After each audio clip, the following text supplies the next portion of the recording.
Hello guys, welcome to my YouTube channel @pharma with Anjali. तो हमने जो टॉपिक स्टार्ट करा हुआ है वो फिजिकल फार्मास्यूटिक्स का इमल्शन टॉपिक स्टार्ट करा हुआ था। इसके अंदर आज जो हम पढ़ने वाले हैं वो है हमारे फिजिकल इंस्टेबिलिटी के मार्कर। हम काफ़ी टाइम से देख रहे हैं कि इमल्शंस में जो सबसे बड़ा इशू आता है वो आता है इंस्टेबिलिटी का। तो इसमें हमारे पास कौन कौन से मार्कर्स रहने वाले हैं जो शो करेंगे कि हाँ, हमारे इमल्शन में फिजिकल इंस्टेबिलिटी है। अब इसमें सबसे पहले हमारे पास आता है फ्लॉक्यूलेशन। फ्लॉक्यूलेशन क्या होता है? It is defined as association of globules within an emulsion to form the large aggregates. यानी कि एक इमल्शन का मतलब हमने क्या बता रखा है कि वो जिसके अंदर डिस्पर्स्ड फेज के ग्लोब्यूल्स प्रेजेंट होते हैं और वो ग्लोब्यूल्स क्या करते हैं, डिस्पर्शन मीडियम के अंदर स्प्रेड हो रखे होते हैं। तो थोड़े टाइम बाद क्या होगा कि ये ग्लोब्यूल्स आपस में कंबाइन हो जाएंगे। देखो, कंबाइन होकर के बहुत बड़ा सा ऐसा लार्ज एग्रीगेट्स बना लेंगे। इसको अपन फिनोमिना को बोलते हैं फ्लॉक्यूलेशन का फिनोमिना। ठीक है, फ्लॉक्यूलेशन का मतलब इस तरीके के ग्लोब्यूल्स एग्रीगेट करेंगे और बड़ा एग्रीगेट बना लेंगे।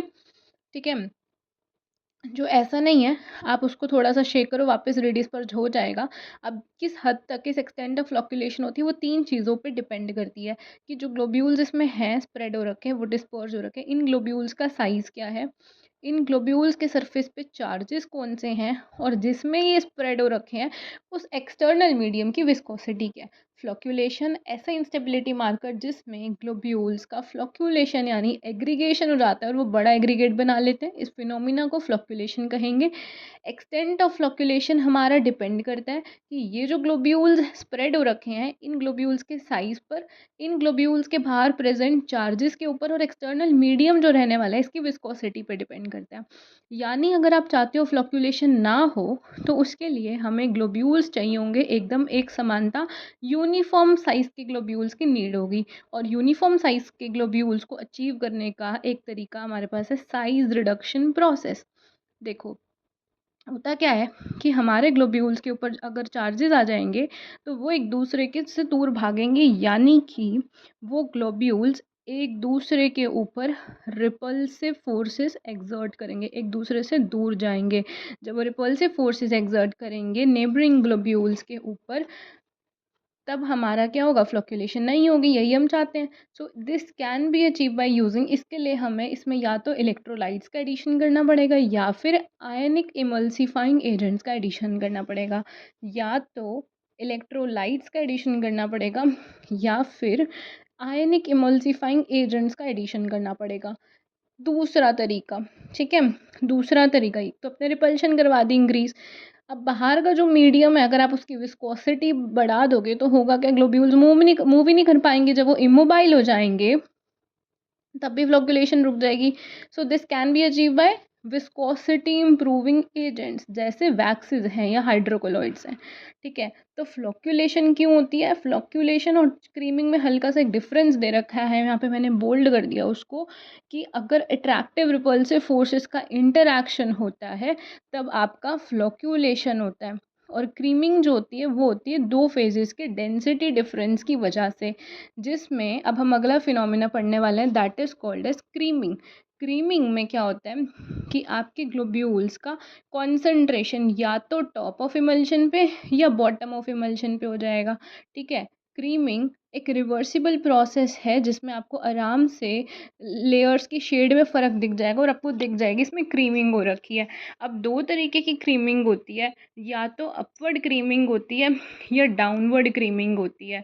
डाउनवर्ड क्रीमिंग कब होएगी? वाटर इन ऑयल इमल्शंस के केस में। ठीक है, ऑयल की ड्रॉपलेट्स, जब ऑयल ज़्यादा मात्रा में होता है ना तो क्या होता है कि ऑयल जब हैवी, देखो मतलब ये लगा लो जब आपका इंटरनल फेज हैवियर होगा तब डाउनवर्ड क्रीमिंग होएगी due to less denser internal phase. Upward creaming तब होती है जब आपका इंटरनल फेज क्या होता है, कम डेंसर होता है। यानी कि देखो, पानी और ऑयल में से यहाँ पानी की मात्रा ज़्यादा है, ऑयल की मात्रा कम है, तो ऑयल के ड्रॉपलेट सिंपल सी बात है ऊपर की तरफ चले जाएंगे। इसको अपवर्ड क्रीमिंग का नाम दे देंगे। जब ऑयल ज़्यादा क्वांटिटी में है, ऑयल पानी से भारी है और ज़्यादा मात्रा में, तो ऑयल नीचे जाके बैठेगा। तो वाटर इन ऑयल इमल्शंस के केस में डाउनवर्ड क्रीमिंग देखने को मिलती है। अब हम देखते हैं कि ग्लोब्यूल्स की मूवमेंट एक इमल्शन के अंदर जो है होती है। सो इसमें हमारा क्या हो रहा है, मतलब या तो ग्लोब्यूल्स ऊपर जा रहे हैं या ग्लोब्यूल्स नीचे आ रहे हैं। तो यहाँ पे हम स्ट्रोक लॉ को अप्लाई कर सकते हैं। Creaming process is influenced by mainly three things, that is globules का साइज, जिसमें हो रहा है मूवमेंट, उस डिस्पर्जन मीडियम की विस्कोसिटी, और due to density difference of disperse phase and dispersion medium. अब हम देखते हैं कि किस तरीके से हम क्रीमिंग को क्या कर सकते हैं, प्रिवेंट कर सकते हैं। सो क्रीमिंग को प्रिवेंट करने के लिए हम क्या करेंगे, क्रीमिंग प्रिवेंट करने के लिए हमें पार्टिकल साइज़ कम करना पड़ेगा, और पार्टिकल साइज़ कम करने के लिए होमोजेनाइजेशन का सहारा लेंगे, या फिर जो वो डेंसिटी डिफरेंस था डिस्पर्स फेस डिस्पर्जन मीडियम के बीच में, हमें उसको कम करना पड़ेगा। तीसरी चीज़ कि बाहर का जो एक्सटर्नल फेज़ है उसकी विस्कोसिटी बढ़ा दो, आप उसमें ट्रेगिकेंथ डाल दो, सोडियम अल्जीनेट डाल दो, ठीक है। Next we have coalescence. Coalescence भी एक फिजिकल इंस्टेबिलिटी मार्कर है। कोलेसेंस का मतलब होता है कि जिसमें कुछ ग्लोब्यूल्स आपके आपस में फ्यूज़ करते हैं और एक बड़ा ग्लोब्यूल बना लेते हैं। इसमें क्या होता है कि ग्लोब्यूल्स के बाहर की इमल्सीफायर फिल्म है वो ब्रेक हो जाती है। रिकॉग्नाइज कैसे हमें पता चलेगा, ग्लोब्यूल्स का साइज बढ़ गया, या तो मोटे मोटे ग्लोब्यूल्स हो गए आपस में जुड़ करके, या फिर नंबर ऑफ ग्लोब्यूल्स कम हो गए, पहले ज़्यादा थे जुड़ करके कम हो गए। Coalescence is observed due to altered partitioning of emulsifying agent, या इमल्सिफाइंग एजेंट प्रॉपर मात्रा में आपने डाला ही नहीं है, या उन इमल्सिफाइंग एजेंट्स के बीच में इनकम्पैटिबिलिटी है। कोलेसेंस का मतलब, मान लो कि कुछ ग्लोब्यूल्स थे हमारे पास, मान लो 4-5 ग्लोब्यूल्स थे, 6 ग्लोब्यूल्स थे। अब हुआ क्या, insufficient amount of emulsifying agent होने के कारण इन्होंने आपस में फ्यूज़ करके 6 के 2 ग्लोब्यूल बना लिए, 3 इसमें घुस गए और 3 ने मिलकर एक बना लिया। तो नंबर ऑफ ग्लोब्यूल्स कम हुए ना, या साइज़ बढ़ गया। यही तो मैंने आपको बताया कि few globules tends to fuse which each other and form a bigger globules, and globule size get increased और नंबर ऑफ ग्लोब्यूल्स कम हो रहे हैं। फेज वॉल्यूम रेशियो आपसे पूछ सकते हैं। फेज वॉल्यूम रेशियो मतलब relative volume of water to oil in an emulsion, ठीक है।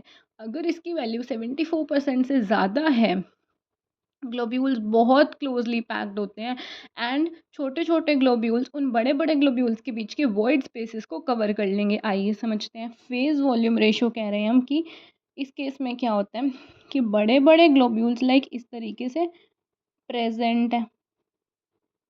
अब इसके बीच में प्रेजेंट छोटा जो ये वॉइड स्पेस है, इसमें छोटे ग्लोब्यूल्स एकदम घुस के क्लोज पैकिंग कर लेंगे, ठीक है, क्लोज पैकिंग कर लेंगे। अब क्या होता है, द ग्लोब्यूल्स गेट कंप्रेस्ड, जिसकी वजह से ये ग्लोब्यूल्स आपस में कंप्रेस्ड हो जाएंगे और इनकी शेप बिगड़ते देर नहीं लगेगी। They become irregular in shape, कुछ भी कह सकते हो, इस तरीके के टेढ़े मेढ़े ग्लोब्यूल्स हो जाएंगे, ठीक है, जिसकी वजह से एडजेसेंट ग्लोब्यूल्स आपस में चिपकते हैं और बड़े ग्लोब्यूल्स बना लेते हैं, ठीक है। ये था फेज वॉल्यूम। इसके बाद अपन के पास आता है ब्रेकिंग। क्या होता है, एक होता है फेज इन्वर्जन, यानी जी फेज ही बदल गया इमल्शन का। ब्रेकिंग मतलब एक बार चीज़ टूट गई तो वापस नहीं जुड़ेगी, इरिवर्सिबल प्रोसेस होता है।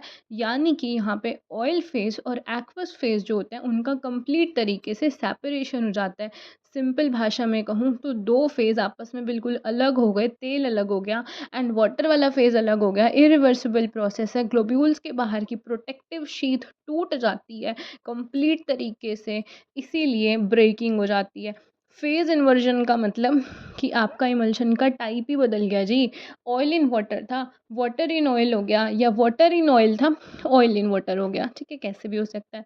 So we tend to prepare one type of emulsion. Say oil in water emulsion हम बना रहे हैं तो फाइनल इमल्शन सोच के चलना, वाटर इन ऑयल हो गया, वो शो करेगा कि हाँ जी इंस्टेबिलिटी है। आगे का टॉपिक आता है हमारे पास, फैक्टर्स कौन कौन से रहने वाले हैं जो फिजिकल स्टेबिलिटी को इम्प्रूव करते हैं, ये हम नेक्स्ट वीडियो में कवर करेंगे। आज की वीडियो थोड़ी सी छोटी होने वाली है, इसमें आपको कहीं भी कोई डाउट आया हो you can comment. Please like share and subscribe my channel @pharma with Anjali, ठीक है। Thank you.